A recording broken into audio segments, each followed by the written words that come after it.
Steve Harvey had hosted Family Feud for 19 years, and he believed he understood sacrifice. He had worked his way up from homelessness to success, knew what it meant to struggle for a dream, and thought he had heard every story of perseverance that existed. But on that humid August afternoon in 2024, when a soft-spoken woman named Maria Santos stood at the Family Feud podium with her 4 children, Steve had no idea he was about to hear a confession that would stop production completely, bring Hart and crew members to their knees in tears, and reveal the kind of maternal sacrifice that most people only read about in history books. What Maria was about to reveal would expose the brutal reality of immigrant struggles and the lengths a mother will go to save her children's lives.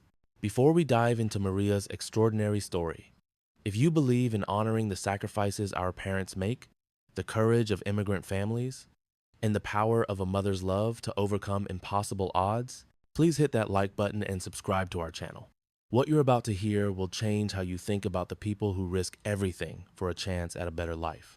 The Santos family from Los Angeles, California, stood ready to compete against the Chen family from San Francisco. Maria Santos was 41 years old, a small woman with dark hair pulled back in a simple ponytail, wearing a modest blue dress that looked carefully chosen but inexpensive. Her hands were rough and calloused, the hands of someone who worked with them every day. Beside her stood her children, and it was the children who immediately captured the audience's attention. There was Isabella, 18, a beautiful young woman with her mother's dark eyes and a quiet dignity in her posture. Next to Isabella stood 16-year-old Diego, tall and serious, with protective body language as he stood close to his mother. Then came 13-year-old Sofia, wearing glasses and carrying a small notebook, her expression both nervous and excited. And finally, there was 10-year-old Miguel, the youngest, fidgeting with excitement but staying close to his siblings. The 5th member of their team was Maria's brother, 45-year-old Carlos, who had immigrated to the United States 15 years earlier and whose presence seemed to provide an anchor of stability for the family. During introductions, Steve Harvey worked his way down the line with his characteristic warmth and humor. When he got to Maria, he asked his standard questions. "So Maria, tell me about yourself. What do you do?" Maria's English was accented but clear, spoken carefully as if each word required effort. "I work as a housekeeper, Mr. Harvey. I clean houses, offices, whatever work I can find. I work very hard for my children." Steve nodded approvingly. "That's honest work, nothing to be ashamed of. And you've got 4 beautiful children here. They must make you very proud." Maria's eyes filled with tears immediately, and her voice shook as she responded. "They are my everything, Mr. Harvey.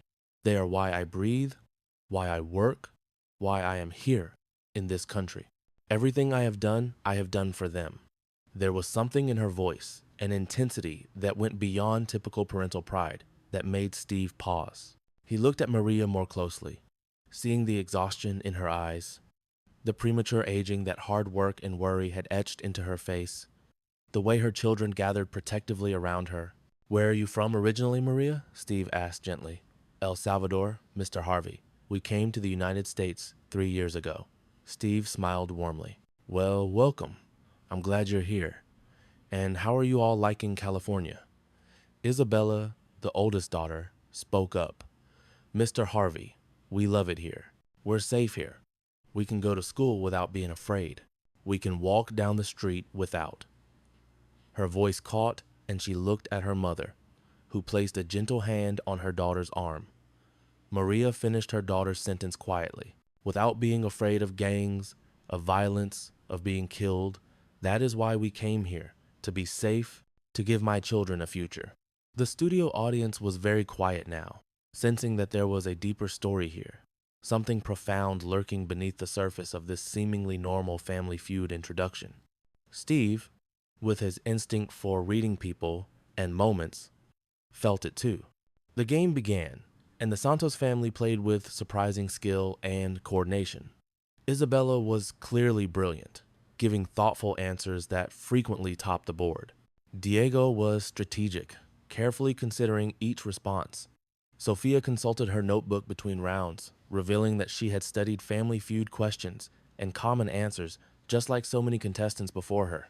Even young Miguel contributed, his childish answers occasionally surprising everyone by being exactly right. Maria herself was a steady player, not flashy but reliable, giving solid answers that kept her family in the game. By the third round, the Santos family had built a comfortable lead over the Chen family, who were gracious competitors, clearly moved by something they sensed about the Santos family's story. The turning point came in the fourth round. The question seemed simple enough, typical Family Feud material about everyday life. Name something a parent might sell to pay for their child's education. The Chen family had control and had already revealed three answers: jewelry, car, and collectibles. They struck out on vacation home, and control passed to the Santos family for a chance to steal. The Santos family huddled together, whispering urgently in a mixture of English and Spanish. After a moment, they broke apart, and it was clear they had made a decision. Isabella looked at her mother with an expression that seemed to be asking permission for something. Maria's eyes filled with tears, but she nodded almost imperceptibly. Isabella stepped up to the podium to give their answer. But before she could speak, Maria gently moved her daughter aside and took the podium herself. "Mr. Harvey," Maria said, her voice trembling but determined, "I need to change the answer. I need to give a different answer. And I need to tell you something, to tell everyone something, because I cannot keep pretending anymore." Steve Harvey's smile faltered slightly. He looked at Maria with concern and curiosity. "Okay, Maria, what do you want to tell us?" Maria took a deep breath, and when she spoke, her words came out in a rush, as if she had been holding them back for so long that they could no longer be contained. "The question is what a parent might sell to pay for their child's education, but that is not the question I am answering. The question I am answering is, what did I sell? What did I sell to bring my children here, to save their lives, to give them a future? And Mr. Harvey, I sold everything. I sold everything I owned in the world." The studio fell into complete silence. Steve stood perfectly still, his microphone hand frozen in midair. Maria continued, tears now streaming down her face, but her voice growing stronger. "In El Salvador, the gangs controlled everything. They came to my house when Diego was 13. They said he had to join them, had to sell drugs for them, had to kill for them. They said if he refused, they would kill him and kill the rest of my family. I had already lost my husband to gang violence 2 years before. They shot him in the street because he refused to pay their extortion money. I watched my children become more afraid every day. Isabella was afraid to go to school because the gangs recruited girls too, forced them into prostitution. Sophia stopped playing outside because it was not safe. Miguel had nightmares every night." Maria's voice broke completely, but she forced herself to continue. "I knew we had to leave. I knew if we stayed in El Salvador, my children would die or become part of the violence that was destroying our country. But leaving required money, Mr. Harvey. Money I did not have. Money nobody in my neighborhood had because we were all poor, all struggling, all terrorized by the same gangs." She wiped her eyes with shaking hands. "So I sold everything. I sold my house, the house my husband and I had worked for 10 years to buy. I sold all our furniture, our television, our refrigerator, everything in that house. I sold my wedding ring, the only thing I had left of my husband. I sold the small jewelry my mother had given me before she died. I sold our clothes except for one outfit each for the journey. I sold my children's toys, their books, everything they owned. I sold it all, Mr. Harvey. Every single thing my family possessed, I sold to strangers for whatever money they would give me." The audience was crying now. Steve Harvey's face was a mask of shock and grief. Maria's children were sobbing, holding each other. Carlos, her brother, had his head in his hands, but Maria kept talking, needing to finish, needing to tell the truth she had been carrying for 3 years. Even after selling everything, it was not enough money. The coyotes, the people who smuggle migrants across the border, they wanted $8,000 per person. I had 5 people. That is $40,000. I only had about $25,000 from selling everything we owned. So I borrowed money from loan sharks in El Salvador, dangerous people who charge impossible interest rates. I borrowed $15,000, knowing I might never be able to pay it back, knowing they might come after my brother Carlos, who was already here in the United States, knowing I was putting everyone at risk. But I did it anyway because the alternative was watching my children die. Maria's voice dropped to barely above a whisper, but the microphone carried it to every corner of the silent studio. We left El Salvador with nothing but the clothes on our backs and small backpacks. We traveled through Guatemala and Mexico, walking, riding in the backs of trucks, hiding from police and immigration officials. We were robbed twice on the journey. Men with guns took what little money I had hidden in my clothes for emergencies. We went days without proper food. We slept on the ground, in abandoned buildings, anywhere we could find. Sophia got sick with a fever and I had no medicine, no doctor, nothing to help her except prayer. Miguel cried for his bed, for his toys, for his life back home, and all I could tell him was that we were going to somewhere better, somewhere safe, even though I did not know if we would make it.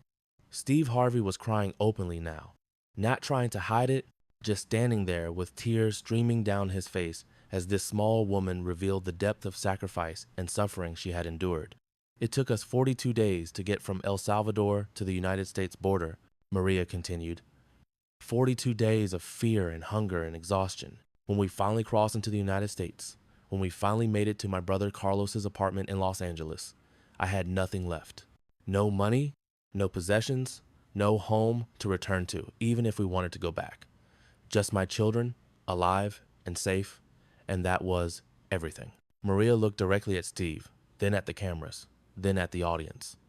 For 3 years, I have been working every job I can find.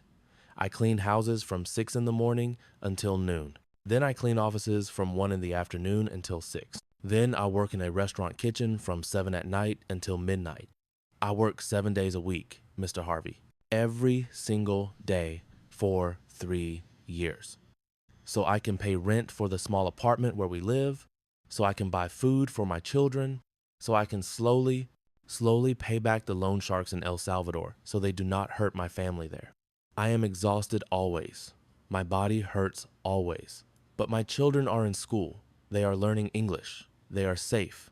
Isabella is graduating high school next year, and she has been accepted to UCLA with a scholarship. Diego wants to be an engineer. Sophia wants to be a doctor.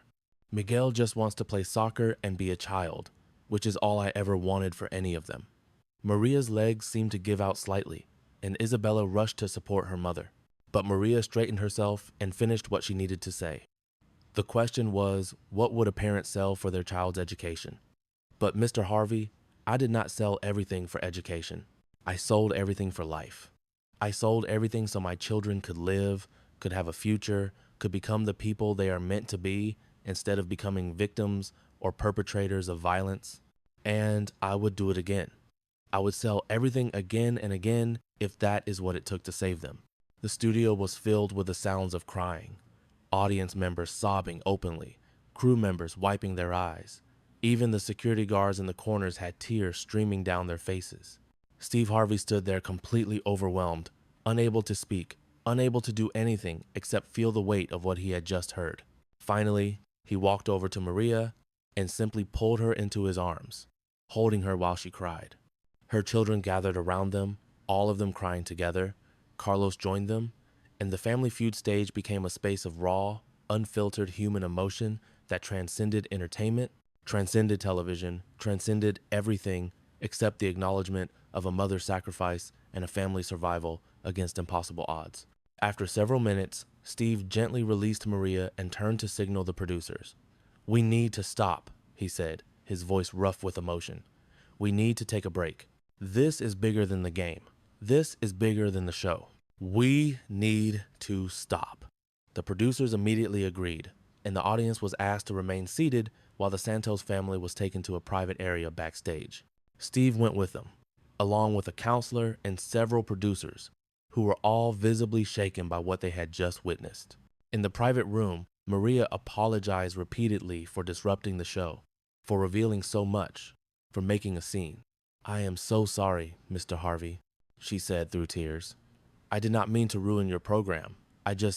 When I heard that question, I could not pretend anymore. I could not give a normal answer when my answer is so much more than that. I needed people to understand what parents do for their children, what immigrant parents sacrifice, what it really costs to seek a better life." Steve knelt down in front of Maria's chair so he could look her in the eyes. Maria, you listened to me very carefully. You did not ruin anything. What you just did was one of the bravest things I have ever witnessed. You told a truth that millions of people need to hear. You gave a voice to countless immigrant families who have made similar sacrifices, but whose stories are never told, never acknowledged. You honored every parent who has ever had to make impossible choices to protect their children. You did not ruin my show. You elevated it to something more important than it has ever been. He took her hands in his. And I promise you, we are going to help you. Family Feud is going to help you. I am personally going to help you. Because what you have done for your children, the sacrifice you have made, that deserves to be supported and celebrated, not ignored or dismissed. Over the next hour, in that private room, Maria told a fuller version of her story. She described life in El Salvador in detail, the constant fear, the corruption, the violence that had become so normalized that children grew up knowing which streets to avoid, which gang signs meant what, how to recognize when violence was about to erupt.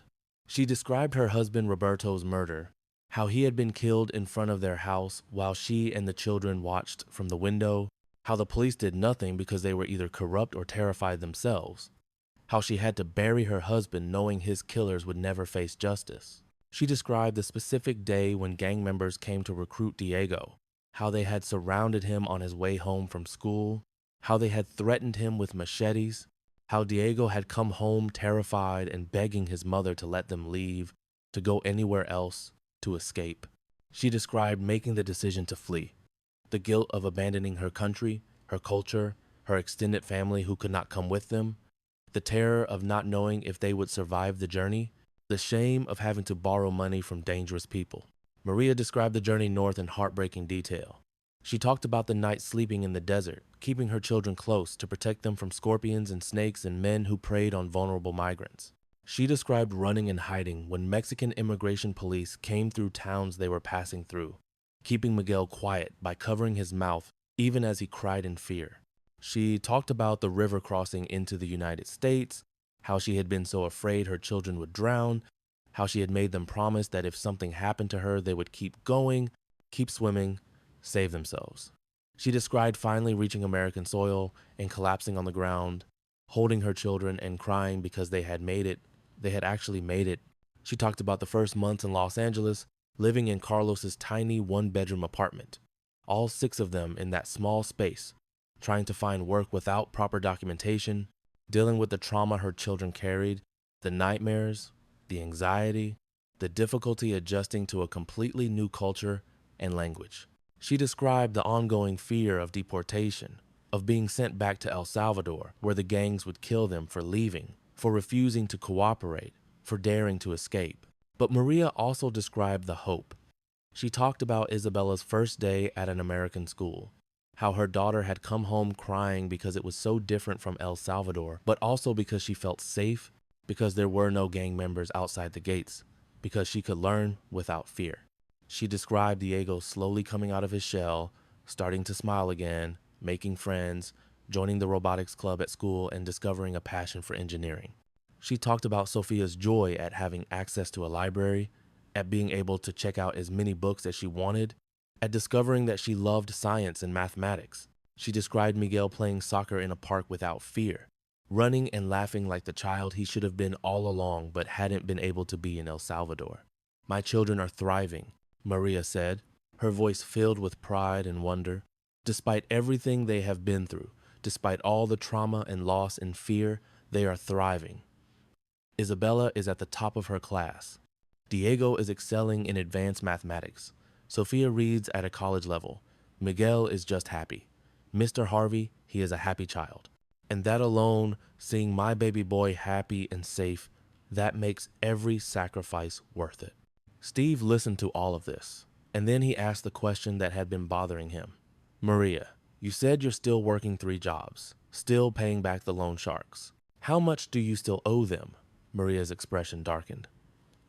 "About $18,000, Mr. Harvey. The interest they charge, it is criminal. I have paid them over $20,000 already in the 3 years since we left, but the debt barely goes down because of how they calculate the interest. They also threaten my brother Carlos.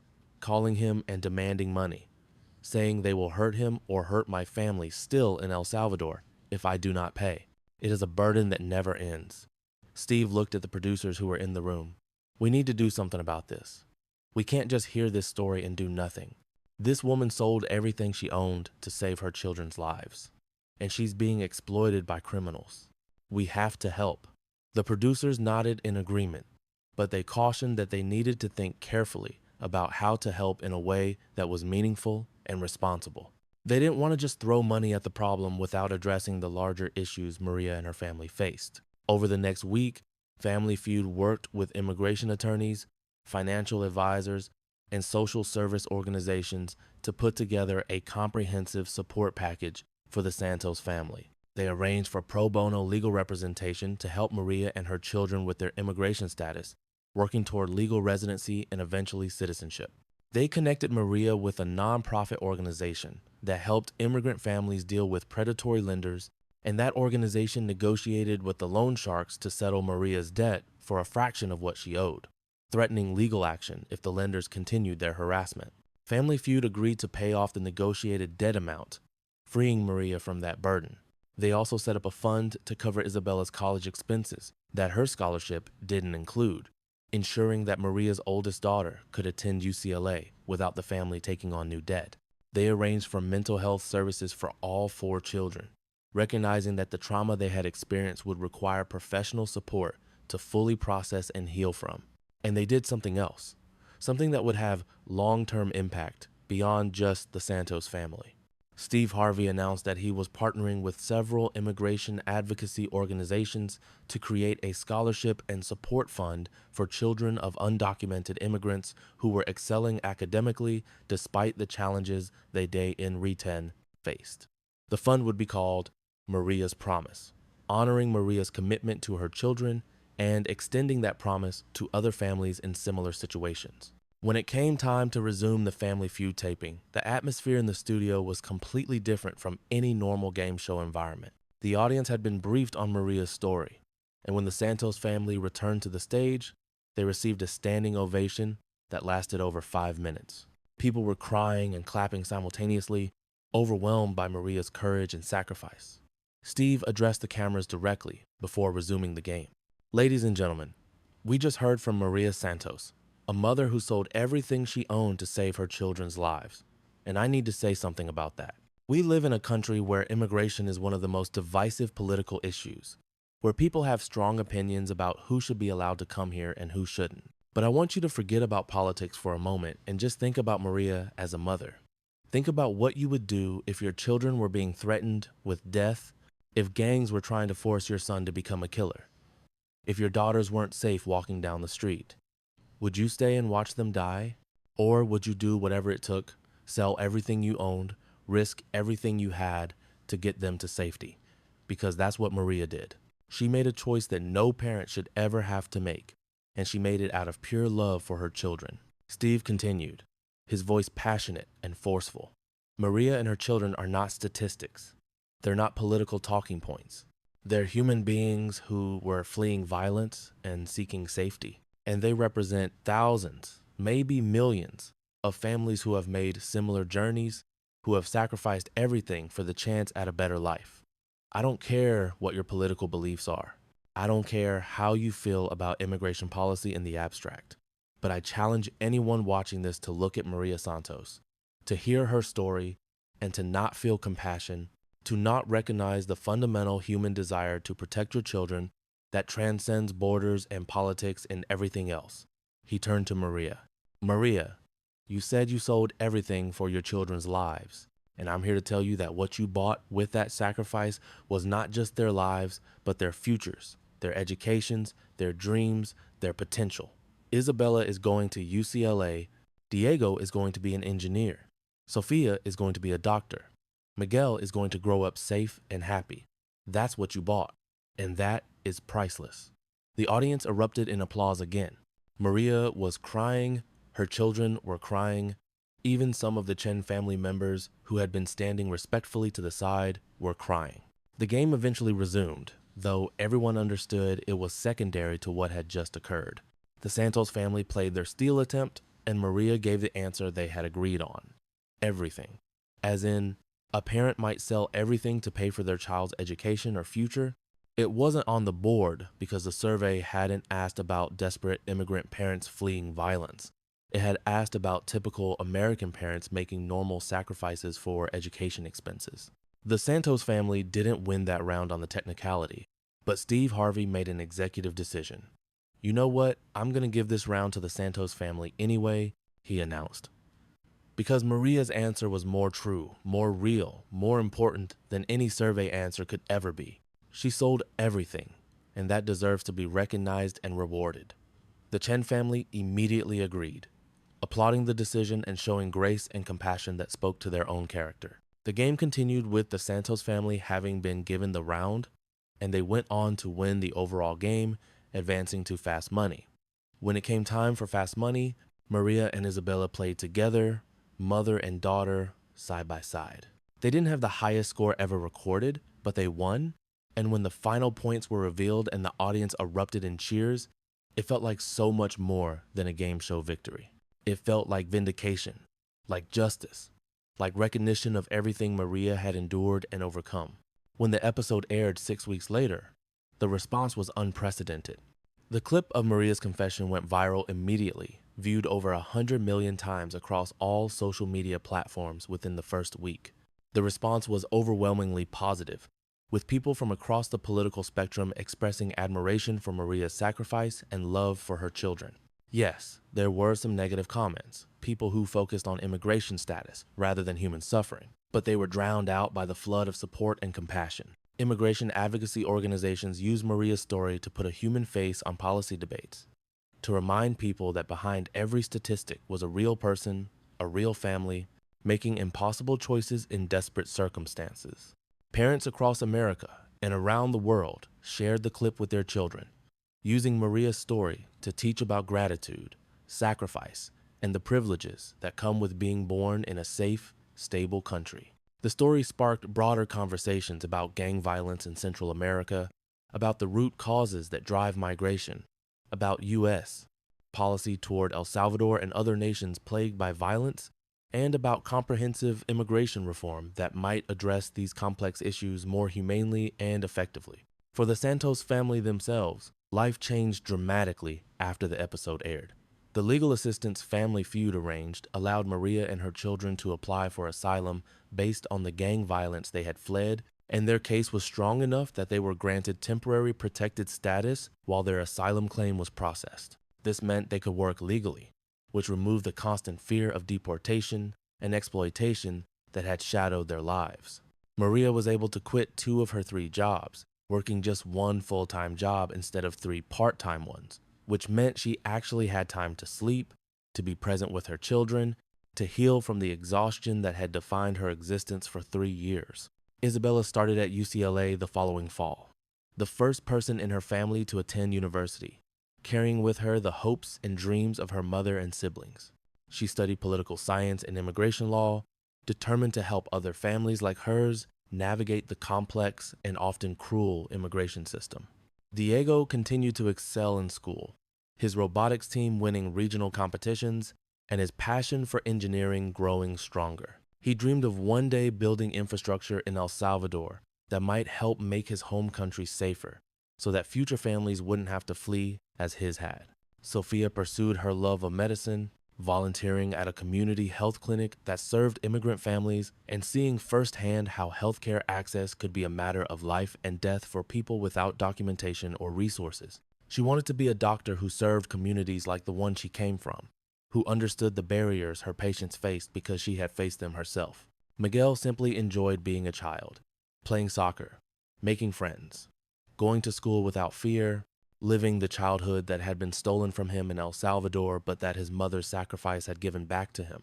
He didn't remember as much of the journey as his siblings did, but he understood that his mother had done something extraordinary to bring them to safety, and he loved her fiercely for it.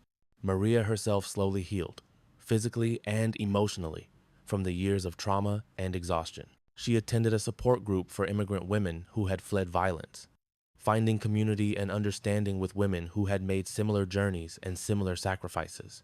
She began to smile more to carry less of the constant tension and fear that had defined her existence. She started to allow herself to believe that maybe, just maybe, they were going to be okay, that the future she had sacrificed everything for was actually within reach. 2 years after the Family Feud appearance, Steve Harvey invited the Santos family back for a follow-up special. The change in them was remarkable. Maria looked younger, healthier, less burdened.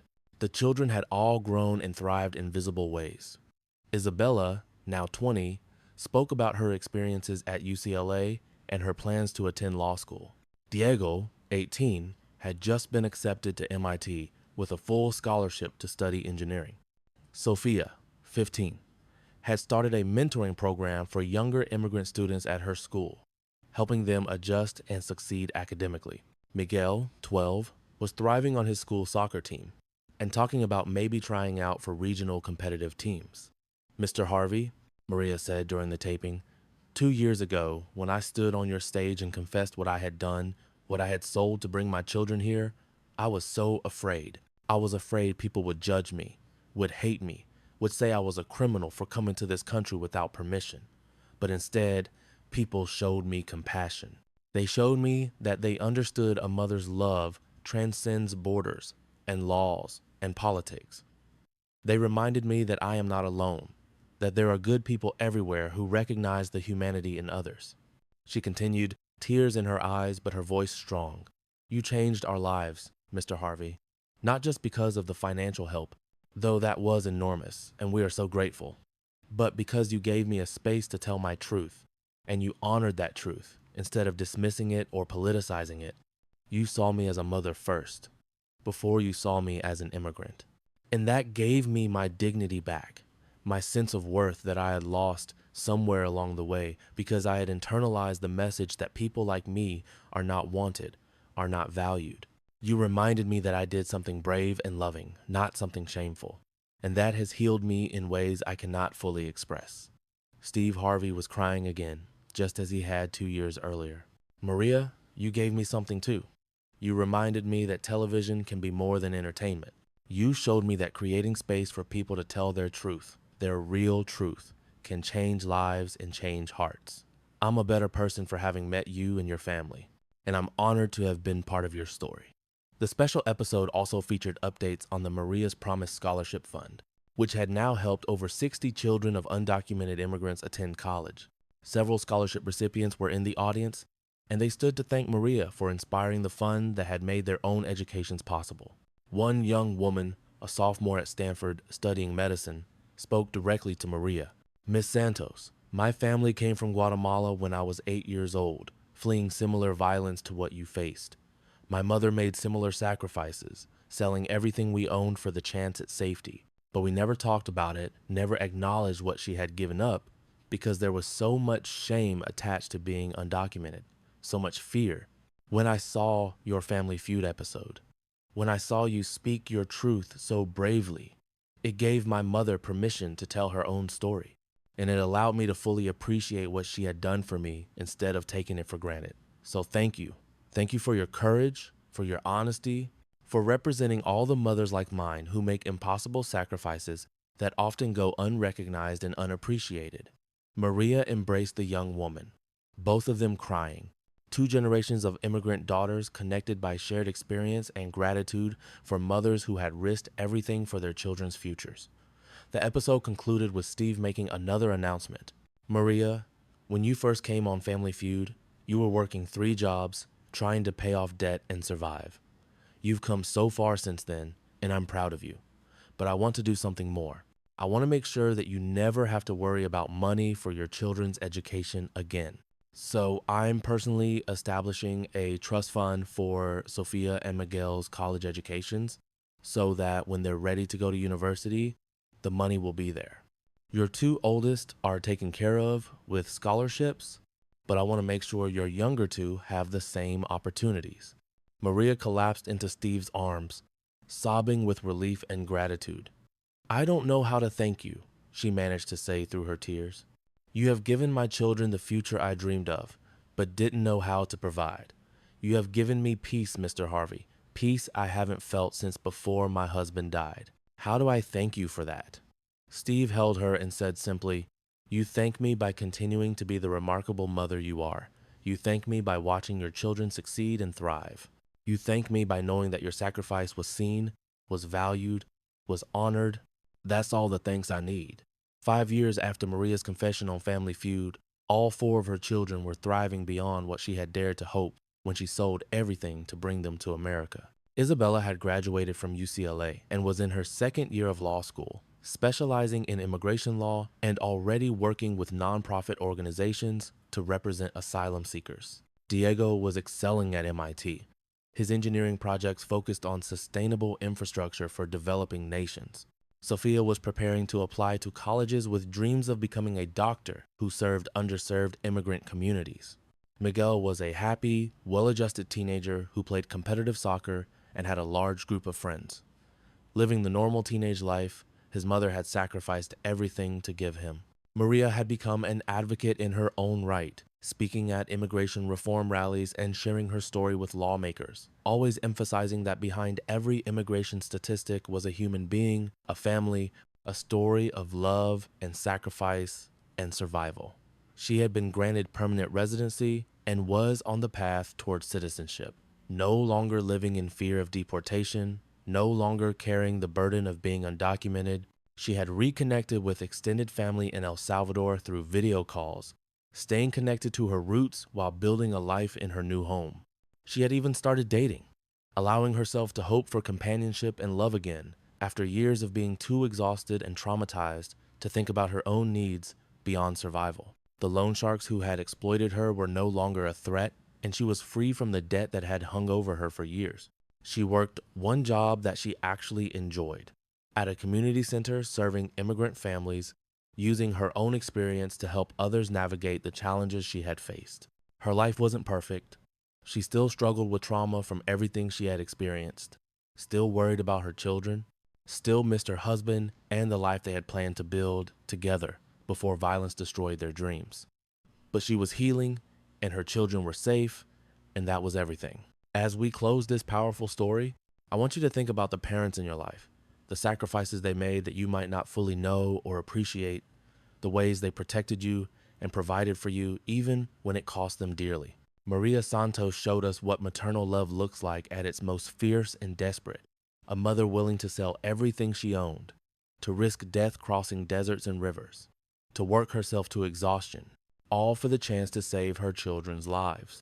She showed us that behind immigration statistics are real families making impossible choices in desperate circumstances, that the people crossing borders are often not criminals or opportunists, but parents doing what any of us would do to protect our children from violence and death. If this story has moved you, if it's changed how you think about immigration, about sacrifice, about the lengths parents will go to protect their children, please hit that like button and subscribe to our channel. Share this story with someone who needs to hear it, someone who might not understand what drives families to flee their homes and risk everything for the chance at safety, someone who needs to be reminded that compassion should transcend politics and that we are all fundamentally human beings deserving of dignity and understanding.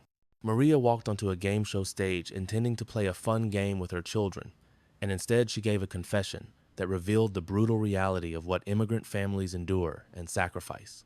She showed us that a mother's love knows no borders, that it will overcome any obstacle, sell any possession, risk any danger to save her children. Thank you, Maria Santos, for your courage, your sacrifice, and your unwavering love for your children. Your story will continue to inspire and challenge people for years to come, reminding us all of the price some families pay for safety and the extraordinary strength of mothers who will give up everything to give their children a future.